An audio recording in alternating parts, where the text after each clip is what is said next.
আসসালামু আলাইকুম। আমার প্রাণপ্রিয় আপু ভাইয়ারা সবাই কেমন আছেন? আশা করি আল্লাহর রহমতে ভালো আছেন, সুস্থ আছেন। আমি অনন্যা, রাজশাহী থেকে। শুরুতেই খুবই দুঃখিত, আন্তরিকভাবে দুঃখিত। আর অবশ্যই ক্ষমা দৃষ্টিতে দেখবেন। গতকালকে আমি আসলে বিকালে ছিলাম না। বিকাল থেকে সেই অনেক রাত অবধি বাইরে ছিলাম। সে কারণেই অনেকের ভিডিও আমি দেখতে পারি নাই। এজন্য আসলে আমি খুবই দুঃখিত। আ কারণ আমি তো মানুষ। আমি আসলে রোবট না, বা আমরা কেউই রোবট না, আমরা সবাই মানুষ। আমাদের তো প্রতিদিনের নিয়মের মধ্যে একটু তো অনিয়ম হতেই পারে, বা হওয়াটাই স্বাভাবিক। কারণ আমরা ইউটিউবের বাইরেও আমাদের পরিবার আছে, অনেক কাজকর্ম আছে যেগুলোতে আমাদের অনেক সময় দিতে হয়, মনোযোগ দিতে হয়। তো এই জন্য আন্তরিকভাবে দুঃখিত। সকালবেলা আজকে কলা পাউরুটি খাবো। ওর আব্বু আমার জন্য কলা পাউরুটি এনে রেখেছে। কারণ আমি সকালবেলা যেহেতু এমনিতেই কোনো কিছু খাই না, আর ভাত-টাত বা এই ধরনের কোনো কিছু খেতে আমার ভালো লাগে না। আর তাছাড়া খুব সকালে খাই না, অনেক বেলা হলে খাই। তাই তো ওর আব্বু স্কুলে যাওয়ার আগেই আমার জন্য কলার পাউরুটি এনে রেখে গেছে, আর আমাকে যাবার সময় বলেও গেছে যে কলা পাউরুটি থাকলে অবশ্যই খেয়ে নিবে। তো কলা পাউরুটিটা খেয়ে নিলাম, নিয়ে ঝটপট রান্না করব। প্রতিদিনের মতোই খুব বেশি কিছু রান্না করব না, অল্প একটুই রান্না করব। আর রান্না করে আজকে কোথায় যাচ্ছি, কি করছি, আমার প্রাণপ্রিয় আপু ভাইয়াদের সাথে শেয়ার করব। প্লিজ আমার প্রিয় আপু ভাইয়ারা লাইক দিয়ে ভিডিওটা দেখবেন, আর অবশ্যই আমাকে ফুল ওয়াচ দিবেন। আপনাদের ভালোবাসায় ইনশাল্লাহ আমি সামনের দিকে এগিয়ে যাব, এই আশায় ইউটিউবে ধৈর্য ধরে কাজ করছি। ইনশাল্লাহ সফলতা আসবে। তো এখানে আমি আজকে রান্না করব চিচিঙ্গা। কয়েকদিন হয়ে গেল চিচিঙ্গা নিয়ে আসা। তো চিচিঙ্গাগুলো রান্না করা হয়নি, আর ঘরে কিন্তু চিচিঙ্গা ছাড়া কোনো সবজিও নেই। তাই তো ভাবলাম যে চিচিঙ্গাটাই রান্না করে নিই। আর যেহেতু আমি থাকবো না, দুপুরের মধ্যে ঝটপট রান্নাটা শেষ করব, এই কারণে আর বাজারে গেলাম না, বা অন্য কোনো কিছু চিন্তা ভাবনা করলাম না। যদিও শাক টাকগুলো আমার বেশ আছে আমার নিজস্ব ছাদ বাগানে, ইচ্ছে করলে নিয়ে আসতে পারতাম, কিন্তু আজকে আর ওইদিকে মনোযোগ দিলাম না, ঝটপট রান্না করে নিচ্ছি। আর আজকে ছিল ছুটি, আর ওর আব্বু বলেই রেখেছে যে আজকে একটা কাজে বাইরে যাবে, আর কাজে বাইরে গেলে আমাকে সাথে নিয়ে যায়। মানে ওই যে আমি ওর আব্বুর মানি ব্যাগের মতো। মানে আমাকে যেখানেই যাবে আমাকে রাখাই লাগবে, আমাকে না রাখলেই সমস্যা। আর সমস্যা মানে কি বলবো, যে ওর আব্বু বাইরে একা একা যেতে চায় না। আর ওর আব্বু যদি মানে স্কুল বাদ দিয়ে যদি অন্য কোনো কাজ থাকে, সে কাজে যদি বাইরে যায়, তাহলে আমাকে সবসময় নিয়ে যায়। আর আমিও এভাবে অভ্যস্ত হয়ে গেছি, আমারও না গেলে ভালো লাগে না। আর মাঝখানে বেশ কিছুদিন হলো দুজনে বাইরে বের হই নাই। তো আজকে যেহেতু কাজ আছে, সে কাজের জন্য বাইরে যাব, তাই তো ঝটপট রান্নাটা করে নিতে বললো। ওর আব্বু অবশ্য এখনও নেই, একটু অন্য কাজে বাইরে গেছে। সেখান থেকে ফিরে এসে আমরা একটু দূরে কোথাও যাব। তো যাই হোক, এখানে আমি কিন্তু চিচিঙ্গাটা সেদ্ধ করতে বসিয়ে দিয়েছি, আর আলু দিয়ে মাংসটা রান্না করে নেব। মহিষের মাংস রান্না করছি আজকে। ওটা উঠিয়ে দিলে আলহামদুলিল্লাহ হয়ে যাবে দ্রুত, আর এটা সেদ্ধ করতে খুব বেশি সময় লাগবে না। চিচিঙ্গা কিন্তু আমি এমনি সেদ্ধ বসিয়েছি, কোনো কিছুই দেইনি, মানে একটু পানিও দেই নাই, লবণ হলুদ মরিচ কোনো কিছু দেইনি, জাস্ট এটা সেদ্ধ করে নিব আমি। তো চিচিঙ্গা কিন্তু সেদ্ধ করা হয়ে গেছে। আর চিচিঙ্গা আজকে আমি ভাজি করব না, তবে চিংড়ি মাছ দিয়ে কিছু করে খেতে ইচ্ছে করছিল, এরকম যে চিংড়ি মাছ হলে ভালো লাগতো। আসলে চিংড়ি মাছটা এমন একটা মাছ যে ছোট চিংড়ি বা একটু মাঝারি টাইপের চিংড়িগুলো যে কোনো সবজিতে দিলেই কিন্তু সবজিটা খেতে ভীষণ ভালো লাগে।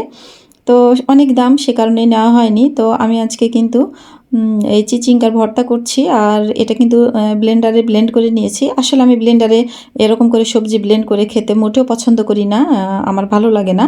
তো আজকে করার একটাই কারণ, যে আমার মশলা শেষ হয়ে গিয়েছিল, আমি সে কারণেই কিন্তু ব্লেন্ডারটা ব্যবহার করছি। তাই তো ভাবলাম যে এটাও সেদ্ধ হয়ে গেছে, তো চিচিঙ্গাটাও আমি ব্লেন্ড করে নিই। তাছাড়া কিন্তু আমি এভাবে ব্লেন্ড করে আসলে ফার্স্ট টাইম খাচ্ছি আমি। আজকে ফার্স্ট টাইমই রান্না করছি ব্লেন্ড করে, এভাবে আমার ভালো লাগে না। তো তারপরেও আলহামদুলিল্লাহ, যতটা মানে বিরক্তি মনে হচ্ছিল রান্নাটা করার সময়, ভর্তাটা করার সময়, খাওয়ার সময় আলহামদুলিল্লাহ খেয়েছি, বেশ ভালোই লেগেছে। তো কিন্তু আমার রান্নাবান্না একদমই শেষ, এই যে কমপ্লিট করে ফেলেছি। ওর আব্বু আমাকে খাওয়া দাওয়ার পরে একটু রেস্ট নিতে বলেছে, কারণ আমি রাত্রে যেহেতু ঘুমাই না, আমার এটা একটা সমস্যা। সে কারণে দুপুরে একটু আমি রেস্ট নিচ্ছিলাম। ওর আব্বু আবারও বাইরে গেছে কাজে, কাজ শেষ করেই চলে আসবে। আর আমরা এই তো চলে এসেছি রাজশাহীতে। ওর আব্বুর বাইকের চাবিটা হারিয়ে গেছে, চাবিটা আমরা বানাতে দিয়েছি, ওখানে বাইকটা রাখা আছে। ওরা আমাদেরকে আধা ঘন্টা দেরি করতে বললো, তাই তো আমরা দুজন ভাবলাম যে পদ্মা গার্ডেনে যে একটু বসে সময় কাটাই। আর চলে আসলাম আমরা পদ্মা গার্ডেনে একটু বসে কিছুক্ষণ সময় কাটাবো। আর পদ্মা গার্ডেনে কিন্তু বেশ ভালোই লাগে। কে আছে জীবনে আমার, যদি তুমি না থাকো পাশে মরণে, কে আছে জীবনে আমার, কে আছে জীবনে আমার, যদি তুমি না থাকো পাশে মরণে, কে আছে জীবনে আমার। তুমি আছো সব আছে ভুবনে আমার, তুমি নাই কিছু নাই ব্যথারে পাহাড়, তুমি আছো সব আছে ভুবনে আমার, তুমি নাই কিছু নাই ব্যথারে পাহাড়, তুমি ওগো তুমি মোর জীবনে মরণে, কে আছে জীবনে আমার। আমার কণ্ঠ কিন্তু একদমই ভালো না। আমার কণ্ঠ আসলে মানে এতটাই খারাপ যে আমার গান শুনলে গরু ছাগল সব ছুটে চলে আসবে এরকম অবস্থা।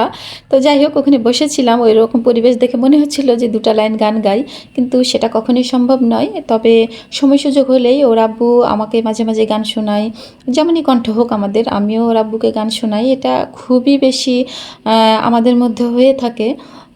আমাদের মন খারাপ হলেও কখনো কখনো গান গাই, গান শোনাই। এগুলো হচ্ছে আসলেই মানে স্বামী স্ত্রীর মধ্যে যে একটা ভালো লাগা, সেটার জন্যই। আর হাদিস কোরআনের দিক থেকে যদি বলতে চাই তাহলে তো আলহামদুলিল্লাহ, দোয়া সূরা নামাজ এগুলো তো আছেই।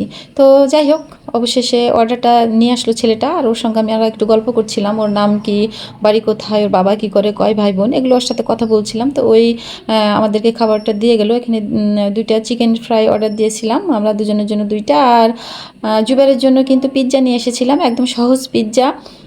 ওখানে এ ধরনেরই পিৎজা পাওয়া যায়, খুব ভালো মানের না, ভালো মানের খুব না বলতে আসলে একদমই ভালো মানের না। তো কী আর করার, তারপরেও নিয়ে আসলাম জুবাইরের জন্য। কিছু না কিছু আমি বাইরে গেলে নিয়ে আসি, এটা আমরা সবাই।